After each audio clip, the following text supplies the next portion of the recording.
ఓం నమో బ్రహ్మాదిభ్యో బ్రహ్మ విద్యా సంప్రదాయకర్తృభ్యో వంశ ఋషిభ్యో మహద్భ్యో నమో గురుభ్యః. మంగళం గురుదేవాయ మహనీయ గుణాత్మనే సర్వలోకశరణ్యాయ సాధురూపాయ మంగళం.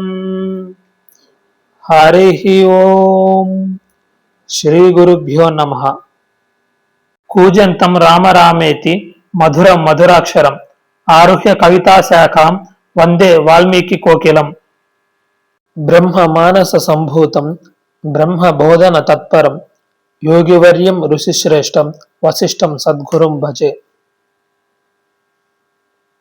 హరి ఓం.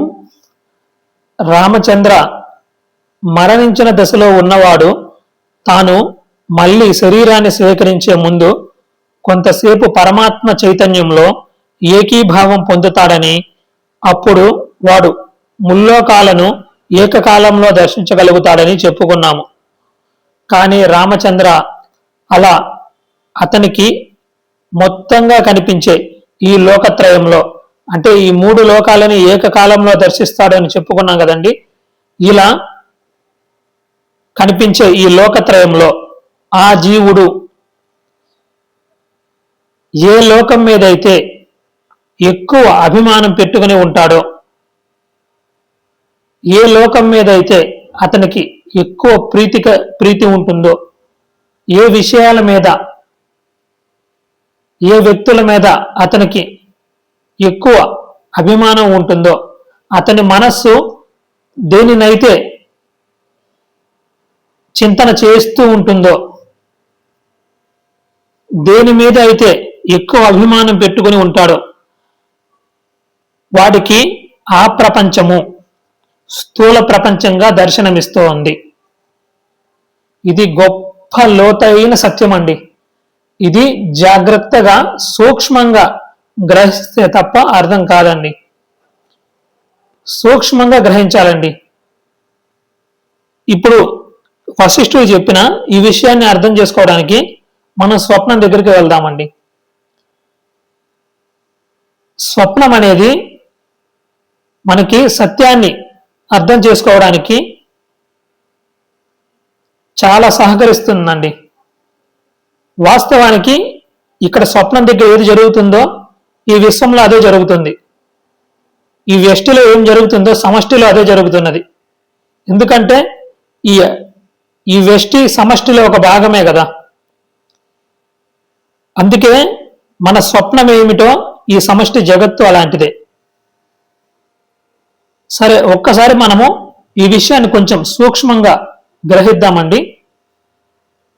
స్థూలము అంటే ఏమిటని నేను చెప్పి ఉన్నానండి. స్థూలము అంటే ఏమిటంటే ఏదైతే ఎక్కువ ఇంద్రియాల చేత గ్రహించబడుతుందో అది స్థూలము అని చెప్పుకున్నాం కదండి. అంటే ఇంద్రియాలకు అందేది స్థూలం అండి.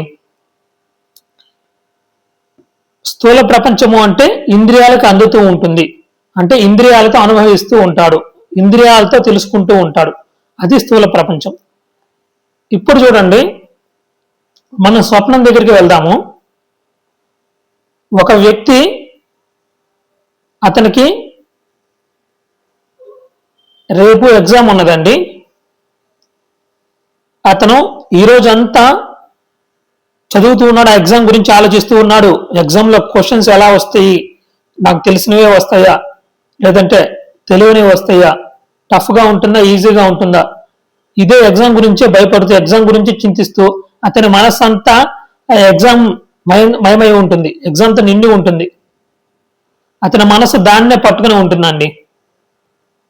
చూడండి, అతని నిద్రలోకి వెళ్ళినప్పుడు అతని కల వస్తుందండి.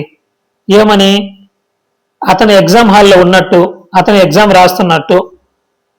ఈ కళ వస్తున్నదా రాదా? కంపల్సరీ వస్తుందండి. ఇది ఇలాంటి ఉదాహరణలనే ప్రతి ఒక్కరి జీవితంలో ఉంటాయండి.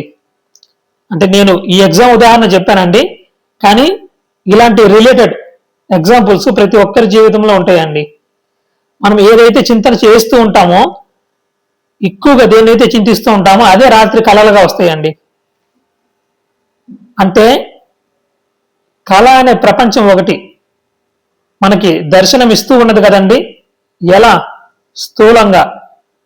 స్థూలము అని ఎలా చెప్తాము అంటే, ఈ మనస్సు కూడా ఒక ఇంద్రియం అని చెప్తారండి. దీన్ని అంతరింద్రియము అంటారు. ఈ 10 ఇంద్రియాలు బాహ్య ఇంద్రియాలు అయితే, అంటే పంచ జ్ఞానేంద్రియాలు, పంచ కర్మేంద్రియాలు. ఈ లోపల ఒకటి ఉన్నది కదా, దీన్ని అంతరింద్రియము అంటారు, ఈ మనస్సుని. మీ స్వప్నాన్ని చూడడానికి మీకు ఈ బాహ్యమైన ఇంద్రియాల సహాయం అవసరం లేదు స్వప్న ప్రపంచాన్ని చూడడానికి. కానీ మీ స్వప్న ప్రపంచాన్ని మీరు అంతరింద్రియం ద్వారా చూస్తున్నారు. అంటే ఈ ఇంద్రియానికి అందుతుంది కదా, అది అందుతుంది అంటే అది స్థూలమే కదా. ఆ స్థూల ప్రపంచానికి ఆధారం ఏమిటి? మీరు రోజు మొత్తము దేనినైతే తీవ్రంగా చింతన చేస్తూ మీ మనసు దేన్నైతే పట్టుకుని ఉన్నదో, అంటే ఆ పిల్లవాడికి ఎగ్జామ్, రేపు ఎగ్జామ్ ఉన్నది, ఆ ఎగ్జామ్ గురించే టెన్షన్ పడుతూ ఉంటాడు. రాత్రి నిద్రలోకి వెళ్ళినప్పుడు తన ఎగ్జామ్ రాస్తున్నట్టు కల వస్తుంది. అంటే అతని మనసు దేన్నైతే పట్టుకుని దేని మీద అయితే అభిమానం కలిగి ఉన్నదో అదే అతనికి స్థూల ప్రపంచంగా దర్శనమిచ్చింది. అంటే స్వప్నం. అదేనండి ఇక్కడ చెప్తున్నారు. మన స్వప్నము,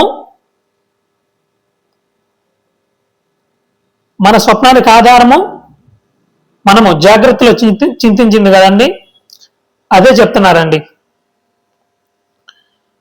ఈ జీవుడికి దేని మీద అయితే ఎక్కువ అభిమానం ఉంటుందో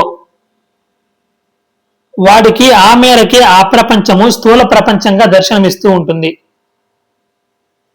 ఉదాహరణకు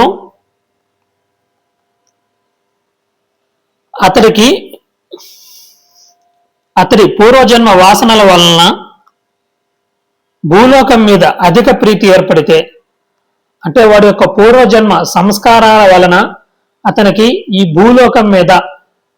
భూలోకంలో ఉన్న వస్తువుల మీద, వ్యక్తుల మీద ఎక్కువ ప్రీతి ఏర్పడితే వాడికి భూలోకమే స్థూలలోకంగా మారి ఆ భూమి మీద ఒక జీవిగా వాడు జన్మిస్తాడు. మరొకడికి స్వర్గలోకం మీద అభిమానం పెరిగితే వాడికి అదే స్థూలలోకంగా మారి దర్శనమిస్తూ ఉంటుంది. వాడికి అక్కడే జన్మ కలుగుతుంది. ఇవి గొప్ప సత్యాలండి. ఇవి ఎలాంటి సత్యాలంటే అండి, దృష్టి, మన బుద్ధి సూక్ష్మంగా ఉంటే తప్పితే ఇవి పట్టుకోలేమండి. మూలాలండి ఇవి. మూలాల్లోకి వెళ్ళి చెప్తుందండి యోగ వాసిష్టం. ఇవి చాలా గొప్ప సత్యాలండి. ఈ సత్యాన్ని అర్థం చేసుకోవడం కోసమే స్వప్నం ఉన్నదండి. స్వప్నం ఉన్నది, స్వప్న లోకం. ఇప్పుడు నేను స్వప్న ఉదాహరణ చెప్పాను కదండి. ఈ స్వప్నం ఎలాగో జాగ్రత్త కూడా అంతే అండి. ఈ స్వప్న ప్రపంచం ఎలానో ఈ జాగ్రత్తలో కూడా వ్యవహారం అంతేనండి. వాస్తవానికి జాగ్రత్త కూడా స్వప్నమేనండి. మన కళ ఎలాంటిదో ఈ జాగ్రత్త ప్రపంచం కూడా అలాంటిదేనండి. రెండు స్వప్నాలేనండి. కాకపోతే స్వప్నము స్వల్పకాలం ఉంటుంది, ఇది దీర్ఘకాలం ఉంటుంది, అంతే. అంతకుమించి పెద్ద తేడా ఏమి లేదండి. కాల పరిమితి అంతే. రెండు స్వప్నాలేనండి. ఈ విషయము ఉత్పత్తి ప్రకరణంలో అద్భుతంగా వస్తుందండి. అక్కడ చాలా డీటెయిల్డ్గా మనం చెప్పుకుందాం. ఈ సందర్భంలో ఇంతవరకు చాలు.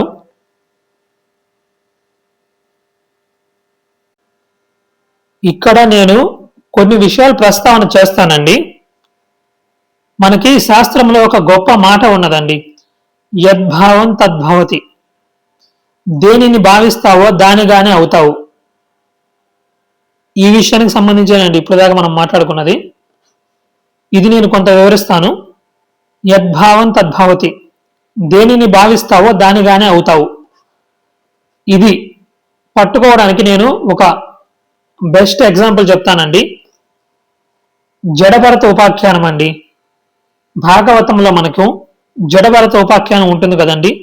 జడభరత ఉపాఖ్యానంలో భరతుడు జింక మీద ఉన్న మమకారంతో అతని దేహ అవసాన సమయంలో, అంటే దేహాన్ని వదిలే సమయంలో కూడా జింకనే చింతన చేస్తూ, అంటే ఆ జింకనే చింతన చేస్తూ ఆ భావనలోనే దేహాన్ని వదిలేస్తారండి. ఇక అక్కడ ఏం జరుగుతుందో తెలుసా అండి? అక్కడ అతని మనస్సు జింక వృత్తిని ధరించి ఉన్నది. దీనినే తదాకార వృత్తి అంటారండి. తత్ ఆకార వృత్తి అంటే మన మనోవృత్తి ఆ వస్తు రూపాన్ని ధరించడము అండి. అతని మనస్సు జింక వృత్తిని ధరించి ఉన్నది. కావున అతని మనస్సు తదుపరి జన్మలో జింక దేహాన్ని ధరించి జింక జన్మను తీసుకున్నది. ఇది గొప్ప ఎగ్జాంపుల్ అండి. జన్మలలో తిరిగేది, దేహాలు ధరించేది ఈ మనస్సే. మనస్సు కాక మరి జగత్తు లేదు అంటున్నదండి శాస్త్రం. మనకి ఇదే యోగ వాసిష్టం ఈ విషయాన్ని చాలా అద్భుతంగా ఉత్పత్తి ప్రకరణంలో చెప్తుందండి. మనకి భ్రమర కీటక న్యాయము అని ఒక సిద్ధాంతం ఉన్నది కదండి లోకంలో. కీటకము ప్రతి క్షణము భ్రమరాన్నే చింతన చేస్తూ తాను కూడా భ్రమరమైనట్లు, మానవుడు కూడా బహుజాగరూకుడై ప్రతి క్షణము బ్రహ్మమునే చింతన చేయవలేను, బ్రహ్మము యందు నిష్ట కలిగి ఉండవలేను అని చెప్తారండి మనకి శాస్త్రంలో. దీనికి ఎన్నో శాస్త్ర ప్రమాణాలు ఉన్నాయండి. ఎన్నో అద్భుతంగా మనకి శాస్త్రంలో చర్చ చేసి ఉన్నారండి. అందుకే మనకి ఇదే యోగ వాసిష్టంలో ఒక గొప్ప మాట చెప్తారండి. ఒక శరీరమును విడిచి మరొక శరీరమునకు పోవునప్పుడు కొన్ని భావములను లింగ శరీరం అంటే మనస్సు లింగ శరీరం అందు ఉంచుకొని ప్రయాణం చేయను. ఆ భావములే ప్రపంచములై వారి అనుభవమునకు వచ్చుచుండగలవు. ఈ విధంగా దేశము, కాలము మొదలగునవి అన్ని జీవునకు అనుభవమునకు వచ్చుచుండును. ఇట్టి అనుభవములన్నీ వారి వారి భావనా ప్రపంచములే గాక వేరు కావు. వారి వారి భావనలే వారి వారి ప్రపంచములను కల్పించుచుండును అని ఇదే యోగ వాసిష్టంలో చెప్తారండి. చాలా అద్భుతమైన సత్యాలండి. ఇప్పుడు ఇక వశిష్ఠ మహర్షి ఏం చెప్తున్నారు చూద్దామండి. రామచంద్ర, జీవులకు వాసనల యొక్క మార్పు వల్ల వారి అభిమానాలు మారిపోతూ ఉంటాయి. కనుక వారు పైలోకాలకు, క్రింది లోకాలకు ప్రయాణాలు చేస్తూ ఉంటారు. ఈ ప్రయాణ ప్రవాహానికి అంతు పొంతు ఉండదు. ఈ ప్రవాహాన్నే కల్పమని, యుగమని పెద్దలు లెక్క కడుతూ ఉంటారు. అంటే ఈ ప్రవాహాన్ని కల్పాలని, యుగాలని పెద్దలు లెక్క కడుతూ ఉంటారు రామ. సముద్రంలో అలలకి కొంతవరకు పోలిక ఉంటూనే ఉంటుంది.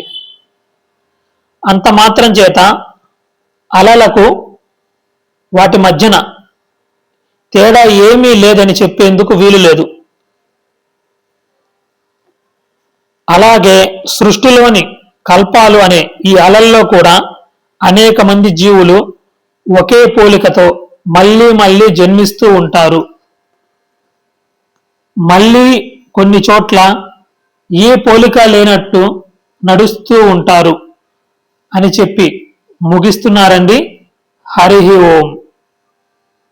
ఓం సర్వే జనా సుఖినో భవంతు, సమస్త సన్మంగళాని సంతు, అసతో మా సద్గమయ, తమసో మా జ్యోతిర్గమయ, మృత్యోర్మా అమృతంగమయ.